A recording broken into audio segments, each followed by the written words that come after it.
आप किसानों के बारे में क्या सोचती हैं? सर मैं खुद किसान हूँ, मेरी मेरी मेरी फैमिली जिम्मेदार फैमिली है। हम लोग बचपन से फार्मिंग करते आए हैं। हमारे बचपन में जब फार्मिंग की हार्वेस्ट होती थी, ये होती थी, तो मैं ही खाना लेके जाती थी खेतों में हमेशा। मैंने सुना आपके पेरेंट्स कहते थे कि खेती कर लो वही ठीक है। दादी कहती थी। हाँ, तो हम लोग किसान हैं, लेकिन एक तरह के जो अभी किसानों का बेड़ा जो है ना, वो एक तरह की जो है। आपके मन में क्या ऐसी कभी भावना है कि जहाँ पर किसान बैठे थे वहाँ बलात्कार हो सकते हैं, वहाँ हत्याएं हो सकती हैं?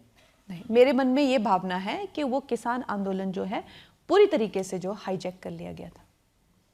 उसका किसान आंदोलन के थ्रू, ये कंगना क्योंकि एक बैकग्राउंड है, ये कोई पहली बार आपने नहीं कहा। ये मेरे पास में दिसंबर 2020 बीबीसी ने एक 88 साल की बुजुर्ग महिला का वीडियो पोस्ट किया था। तब आपने कहा था ये तो वही दादी है जो 100 रुपए लेके आई थी।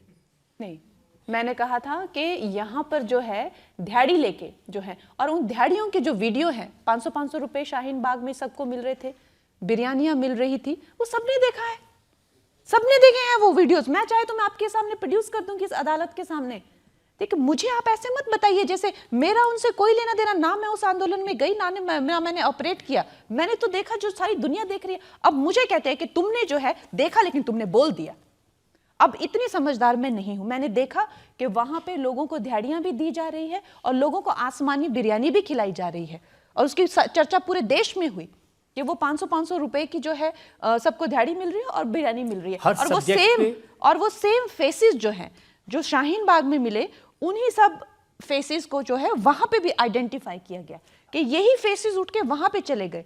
तो जो चीज सारी दुनिया को देख रही है, आपको अगर मुझे उसके लिए टारगेट करना है तो आप करिए, कोई बात नहीं, आप करिए। मुझे पे बोलना जरूरी है आपका? सर, ऐसा नहीं है कि मैं हर सब्जेक्ट पे बोलती हूँ, लेकिन अगर हमारे देश को किसी तरह से जो है विदेशी शक्तियाँ जो हैं अगर खोखला करने चाहेंगी, आतंकित करना चाहेंगी, जिस तरह का माहौल बांग्लादेश में बना है, बाकी देशों में बन रहा है, वो करना चाहेंगी, तो हम लोग तो ऐसे भी तो कायर नहीं है ना, इतने भी तो जिंदगी हमें प्यारी नहीं है ना कि हम लोग बैठे हुए कायरता से ये सब देखते रहे। आपने लोगों की भावनाएं देखी। जब आप पार्लियामेंट की मेंबर बन के पहली बार चंडीगढ़ से दिल्ली आ रही तो सीआईएसएफ के एक जवान ने आप पर हमला किया और उन्होंने कहा कि मैं किसान हूं। अगर आप अपनी वर्दी की गरिमा नहीं समझते हैं, अगर आप जो है एक बहरूपिये के रूप में आते हैं और आप किसी इंसान ने जिसने अपनी पूरी विश्वास आपको दिया हुआ है, आप उस पे अगर प्रहार करते हैं, तो आप किसान कहलाने लायक हैं? मैंने आपको कहा हुआ है, आपसे वो सारी आइडेंटिटी छिन जाती है, आप फिर कुछ भी नहीं है, आप सिर्फ एक आतंकी हैं।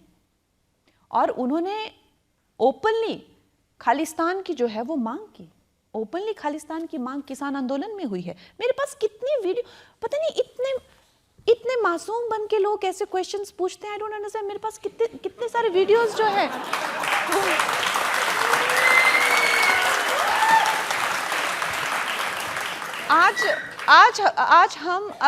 आज हम अगर इस देश के टुकड़े होने दें, जो देश न जाने कितने लोगों ने, उनका हर्ट कंगना इस बात पर था, उन्होंने कहा कि मेरी माँ भी उस धरने में गई थी, और ये कहना कि वहाँ 100-200 रुपए लेके 500 रुपए लेके गए थे, इस चीज से उनको तकलीफ हुई। लेकिन मेरे पास जो फोटो है, जो सेम शाहीन बाग के लोग और जो सेम यहाँ पहुंचे थे, उनके सेम फोटोज मेरे पास हैं।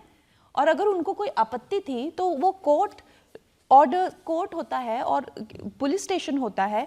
अगर जो इंसान लॉ एंड ऑर्डर को समझ ही नहीं रहे हैं, अगर मुझे भी ऐसे सबको अपने स्कोर अगर सेटल रोड पे करने हैं, तो फिर सभी स्कोर सेटल करिए ना रोड पे। आप भी सेटल करती हैं। आप इस मामले में दिलजीत दोसांझ ने जब कमेंट किया तो आपने कहा ये करण जौहर का पालतू है। सर, सबसे पहले तो जो लोग इस देश का टुकड़े करना चाहते हैं, हम तो नहीं, देखिए हम तो फिर अपने होते हुए तो हम इस देश के टुकड़े होते हुए नहीं देख सकते ना, क्योंकि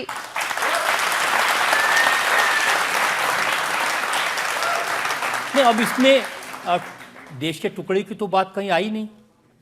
उन्होंने आपकी बात पर कमेंट किया, लेकिन आपने ये जो जवाब दिया वो और भी ज्यादा इंटरेस्टिंग है। आपने कहा, ओ चमचे चल, तू जिनकी चाट कर। उसने क्या लिखा वो बताएंगे? वो भी बताइए ना। आप, मैंने जो लिखा, मेरे जवाब बता रहे हैं, उसके तो बता नहीं रहे हैं। मैंने बताया ना उसने क्या लिखा। नहीं, आप उसने क्या लिखा वो बताइए पहले। उसने लिखा तूने जिन जिन लोगों के साथ फिल्म की तू उन सब की पालतू है।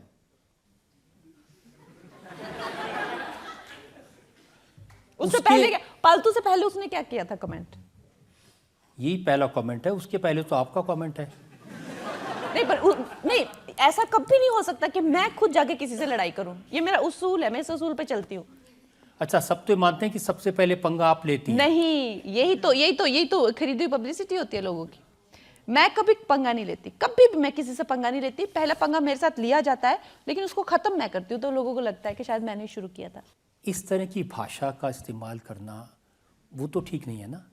आप जवाब दे सकती हैं, आपका अधिकार है, क्यों नहीं।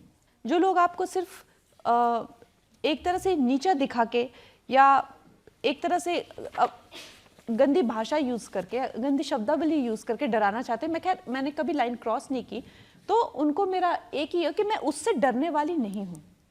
अब देखिए, आपने जो लास्ट है आपका ही वर्ड है, आपने कहा कि तू जिनकी चाट चाट के काम लेता है मैं उनकी रोज बजाती हूँ।